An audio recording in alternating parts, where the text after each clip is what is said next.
Bismillahirrahmanirrahim. Assalamualaikum warahmatullahi wabarakatuh. Alhamdulillahilladzi arsala rasulahu bil huda wa dinil haq liyuzhirahu 'alad dini kulli wa kafa billahi shahida. Allahumma shalli wa sallim ala nabiyyina Muhammad wa ala alihi wa sahbihi wa mawalah. Amma ba'd.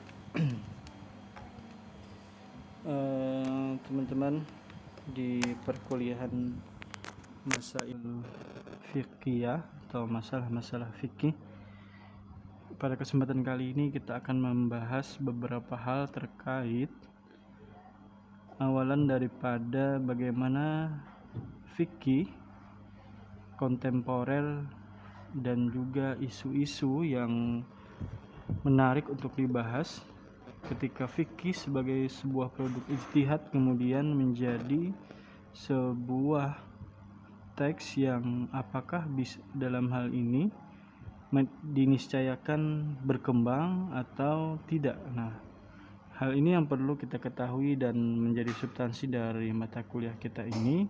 Beberapa hal yang penting, bahwa ilmu pengetahuan selalu berkembang dan Al-Quran tidak akan pernah berubah, hadis tidak akan pernah berubah, tetapi ijtihad akan juga selalu berkembang. Makanya kemudian lahirlah masalah-masalah perkembangan zaman ini. Dengan berkembangnya zaman ini, masalah-masalah fikih yang dalam hal ini menjadi sebuah kajian menarik untuk kita teliti dan pahami.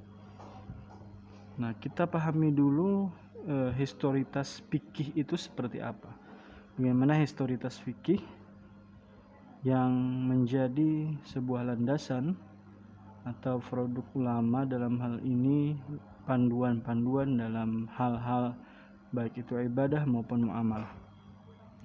Jadi nas Al-Quran dan hadis Nabi SAW dalam Islam menempati posisi sentral dalam kajian yang merupakan sumber peradaban.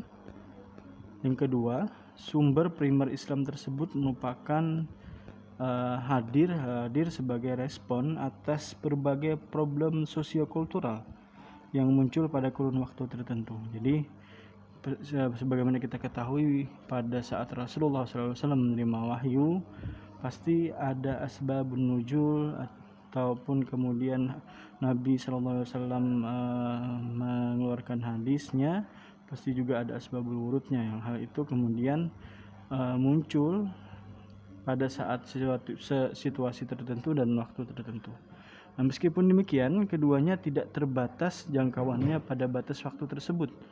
Ya, Al-Quran bagi umat Islam adalah kalam Allah yang diwahyukan kepada Nabi Muhammad. Ya, kita ketahui melalui malaikat Jibril yang berlangsung selama kurang lebih 23 tahun sebagai way of life atau petunjuk dalam kehidupan. Atau di Al-Baqarah itu disebutkan hudan lil muttaqin, petunjuk bagi orang-orang yang bertakwa. Hudan lil muttaqin, hudan lil muttaqin. Jadi bahkan seluruh manusia. Di Al-Quran disebutkan hudan linnas. Jadi kitab suci ini memiliki kekuatan luar biasa, memiliki keluasan dan kedalaman makna. Ibaratnya itu lautan atau sebuah wadah yang menampung air luas dan dalam tanpa bertepi. Jadi selain hudan lil muttaqin juga hudan linnas. Nah, perlu kita ketahui aspek sosiokultural yang melatar belakangi pewahyuan Al-Quran itu tidak membatas cakupan kandungannya. Jadi bahwa teks Al-Quran itu melampaui batas-batas eksternal partikular yang melatar belakanginya. Jadi hal tersebut menunjukkan bahwa Islam itu diturunkan tidak hanya untuk komunitas masyarakat tertentu, tidak hanya untuk komunitas Arab Mekah dan Madinah. Jadi tidak hanya untuk bangsa Arab, melainkan untuk menyapa seluruh aspek kehidupan manusia kapan dan dimana pun berada. Hal ini terbukti dalam kehidupan manusia. Corak keberislaman manusia itu berbeda antara satu tempat dengan tempat yang lainnya. Masyarakat Muslim di Indonesia misalkan berbeda dengan masyarakat Muslim di Mekah, Madinah dan wilayah lainnya. Maksudnya beda dalam aspek sosiokulturalnya. Di Indonesia, Islam ditampilkan oleh penganutnya dengan beragam corak. Mereka semua menampilkan Islam kita ketahui Islam masuk ke wilayah Nusantara dibawa oleh para pedagang ya, atau teori hujarat dari Sunok Horguron ini. Walaupun ke belakang baru-baru ini ada teori yang kemudian menentang itu. Jadi pada saat kerajaan Sriwijaya berkuasa, disebutkan Raja Sriwijaya waktu itu menyurati khalifah yang berkuasa pada saat itu. Tapi itu pertentangan teori itu sejatinya juga nanti berpengaruh kepada historical fikih ya. Nah, jadi sejarah fikih itu kemudian, atau historical fikih itu kemudian menjadi sebuah perhatian bagi kita, bagaimana kemudian kita menyikapi masalah-masalah khilafiyah ataupun masalah-masalah kontemporer saat ini. Oke. Kita masuk ke stagnasi tasyri' Islam. Jadi tarikh tasyri' atau di sejarah hukum Islam, seperti kita ketahui, hukum Islam dalam hal ini fikih tidak dapat dilepaskan keberadaannya dari faktor kondisi sosiohistoris atau sejarah yang mengitari para ulama fikih dalam memproduksi fikih. Nah, kondisi sosiohistoris itu merupakan variabel yang tidak dapat kita tolak atau kita nafikan dalam melihat fikih. Jadi ada kaidah usul yang hukum itu berputar, lahir dan berubah bersama dengan ada tidaknya yang ilat ya. Kaidah ini mengisyaratkan kita bahwa tentang elastisitas atau fleksibilitas fikih ya. Jadi ada hal-hal kemudian, jadi kan dalam sejarahnya hukum Islam itu sempat stagnan, tidak ada perkembangan karena salah satu aspek sosiopolitik pada saat itu, dan kemudian menjadi stagnan. Nah, kemudian muncul kemudian pintu-pintu jihad. Setelah itu setelah stagnansi itu muncul tokoh-tokoh yang mendobrak untuk memperbaharui berbagai pemikiran Islam ya, itu dengan kemudian menjadi masa-masa ijtihad yang luar biasa. Nah, kita masuk ke fenomena fikih generasi awal. Jadi secara histori kita mengetahui bahwa sejak meninggalnya Nabi terputus pula wahyu, sementara masalah terus bermunculan melingkupi kehidupan para sahabat. Bahkan meninggalnya Nabi merupakan awal terjadi perbedaan paham di kalangan sahabat. Awal Nabi meninggal saja sudah terjadi perbedaan pandangan ya. Jadi kalau Nabi masih hidup pasti mudah dalam memutuskan sesuatu. Ada fenomena yang bertentangan, tinggal tanyakan ke beliau, maka sudah ada keputusan. Tapi bahkan awal Nabi baru saja meninggal, muncul masalah baru yang diceritakan bahwa beberapa tokoh seperti Abu Bakar, Umar dan yang lainnya mengadakan rafat atau musyawarah di Saqifah Bani Sa'adah waktu itu untuk memutuskan siapa penerus Rasulullah SAW. Di sisi lain ada yang tidak setuju dengan argumentasi salah satu tokohnya kan anak Nabi, yaitu Fatimah Ali itu kan tidak termasuk di golongan yang kemudian berkumpul di Saqifah Bani Sa'adah. Nah, pada saat itu ada yang menyebutkan bahwa Fatimah ingin Ali yang menggantikan, tapi kan keputusannya Abu Bakar.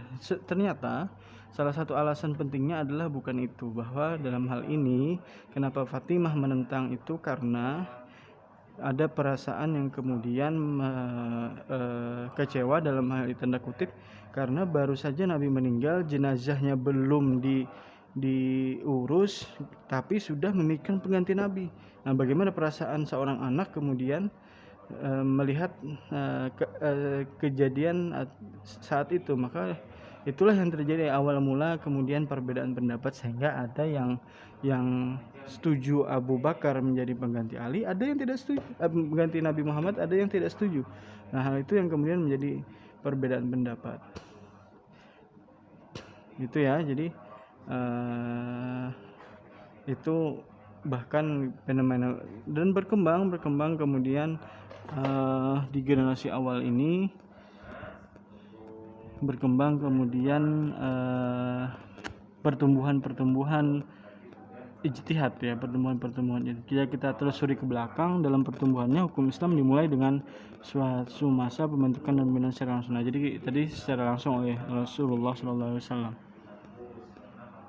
Nah, zaman sahabat, zaman segera setelah berakhirnya masa tasyri, sekaligus merupakan embrio ilmu yang pertama. Bila pada masa tasyri orang dapat memverifikasi pemahamannya atau dapat mengakhiri perbedaan pendapat dengan merujuk pada Rasulullah, pada masa sahabat mereka harus merujuk kepada Al-Quran, hadis, dan yang ketiga adalah ijtihad. Nah, sementara itu ekspansi kekuasaan pemerintah Islam dan interaksi Islam dengan peradaban-peradaban lain telah menimbulkan masalah-masalah baru. Jadi kan pada masa sahabat khalifah perluasan wilayah juga terus dilakukan, dan di situ ada interaksi antara peradaban Islam dengan peradaban yang lainnya. Jadi masalah-masalah terus muncul sehingga ijtihad juga banyak di masa sahabat pastinya. Kita lanjut ke fenomena fikih di masa perbentukan mazhab. Kita singkat saja ya. Jadi ulama mazhab, sebagian ulama khususnya para ahli sejarah pembentukan hukum Islam memandang bahwa mazhab-mazhab yang dibangun oleh para imam mazhab lahir dalam kitaran pengaruh politik penguasa.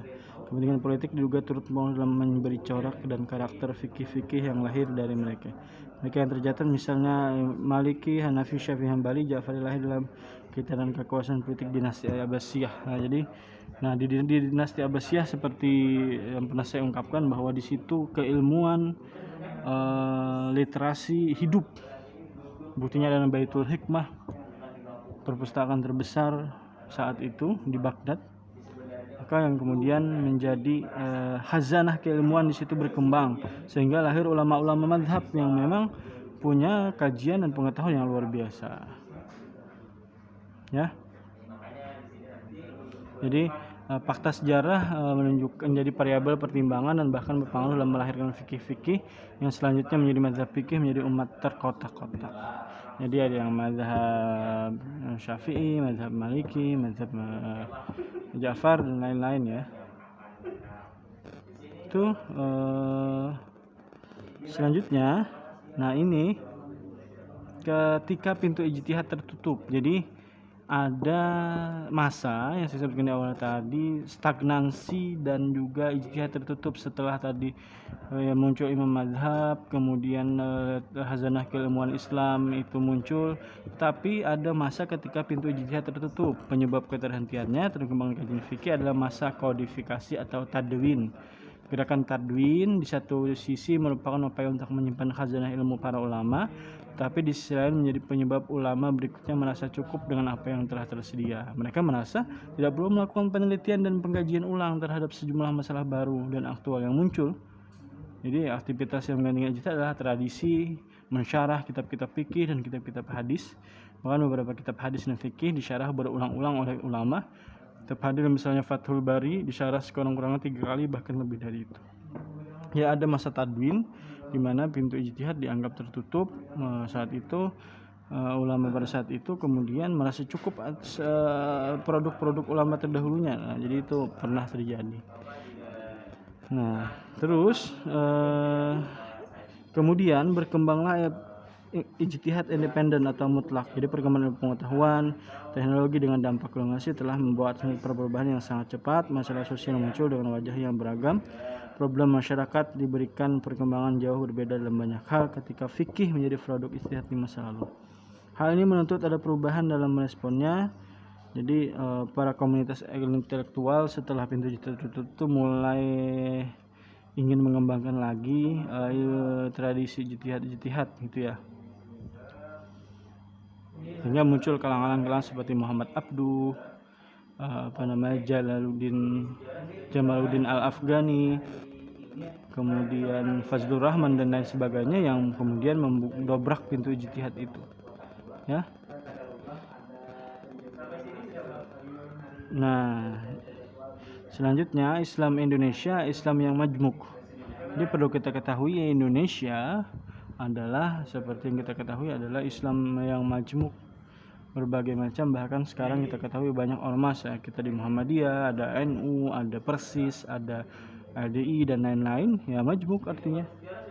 Majmuk yang sebenarnya awalnya tadi ya dari pengkotak-kotakan mazhab dari penguasa tadi, kemudian sampai sekarang juga menjadi banyak sosiokultural yang majmuk gitu ya.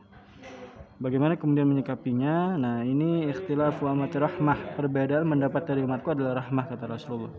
Keragaman itu kemudian menjadi kekayaan intelektual, sepanjang keragaman itu dan perbedaan dipahami dan disikapi secara arif dan positif sebagai bagian dari sunnatullah. Itu yang penting, jangan sampai mencela.